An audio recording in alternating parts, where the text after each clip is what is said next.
Kaltim Balbar, DPRD Kota Balikpapan masih di tempat yang sama usai rapat paripurna kedua masa sidang IL tahun sidang 2024 per 2025 dengan agenda penyampaian nota penjelasan DPRD Kota Balikpapan atas rancangan peraturan daerah tentang 1.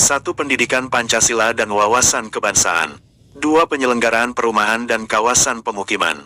Di Gedung Parkir Kelandasan, Andi Arief Agung mengungkapkan tantangan polarisasi sosial yang semakin intens, baik di tingkat nasional maupun lokal. DPRD susun Raperda Pendidikan Pancasila dan Wawasan Kebangsaan. Balikpapan, DPRD Kota Balikpapan tengah menyusun rancangan peraturan daerah, Raperda, mengenai pendidikan Pancasila dan wawasan kebangsaan.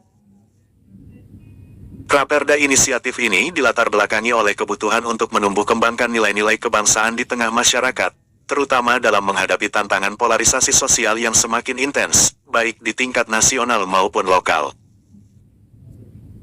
Ketua Badan Pembentukan Peraturan Daerah Bapemperda DPRD Kota Balikpapan, Andi Arief Agung, mengungkapkan, saat ini tidak ada acuan teknis yang konkret untuk penyelenggaraan pendidikan Pancasila dan wawasan kebangsaan yang efektif.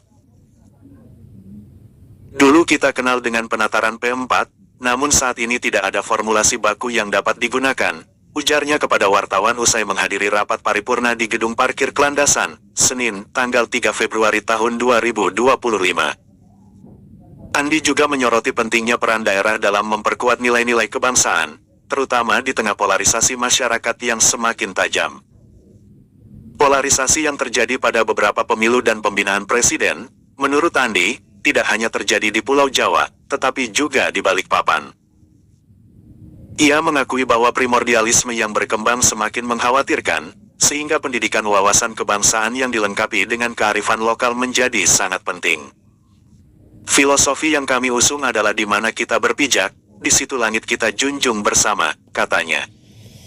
Andi menambahkan bahwa Balikpapan memiliki kelebihan sebagai kota yang ramah terhadap semua pendatang. Keberagaman ini, menurutnya, merupakan potensi yang harus dijaga dan diperkuat. Masyarakat Balikpapan memiliki karakteristik yang berbeda dengan daerah lain di Kalimantan Timur, ujarnya. Bahasa Indonesia menjadi bahasa sehari-hari yang digunakan di Balikpapan, yang memperkuat identitas kebangsaan.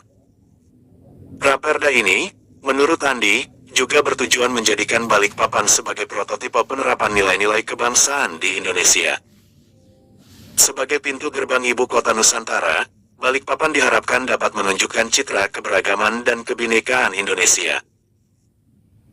Kami ingin agar setiap orang yang datang ke Balikpapan, baik dari dalam negeri maupun luar negeri, merasakan keberagaman dan rasa Indonesia yang sesungguhnya, imbuhnya.